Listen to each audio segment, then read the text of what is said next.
ఢిల్లీలోని యమునా నది ఉప్పొంగి ప్రవహిస్తుండటంతో సమీప ప్రాంతాలు నీట మునిగాయి. గత కొద్ది రోజులుగా కురుస్తున్న భారీ వర్షాలకు యమునా నది నీటిమట్టం పెరిగి అందులోని వరద నీరు ఢిల్లీలోని యమునా బజార్ను ముంచెత్తింది. కాలనీలోకి దాదాపు 2 అడుగుల మేర వరద నీరు చేరింది. ఆ ప్రాంతాన్ని వరద చుట్టుముట్టడంతో జనజీవనం స్తంభించిపోయింది. వరద కారణంగా విద్యుత్కు తీవ్ర అంతరాయం ఏర్పడుతుండటంతో ప్రజలు తీవ్ర ఇబ్బందులు ఎదుర్కొంటున్నారు. కొంతమంది తమ ఇళ్లను ఖాళీ చేసి సమీప రైల్వే బ్రిడ్జి కింద తాత్కాలిక ఆవాసాలు ఏర్పాటు చేసుకుని తలదాచుకుంటున్నారు.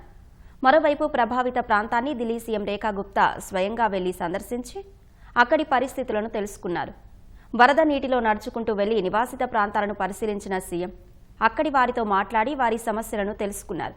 వారిని అన్ని విధాలుగా ఆదుకుంటామని బాధితులకు సీఎం భరోసా ఇచ్చారు. ప్రస్తుతం పరిస్థితి అదుపులో ఉందని, బాధితులకు ఆహారం, నీరు, వైద్య సామాగ్రిని అందిస్తున్నట్లు సీఎం చెప్పారు. 1-2 రోజుల్లో వరద నీరు తగ్గిపోతుందని వెల్లడించారు. ఢిల్లీలోని మిగతా ప్రాంతాల్లో వరద పరిస్థితి లేదని సీఎం స్పష్టం చేశారు.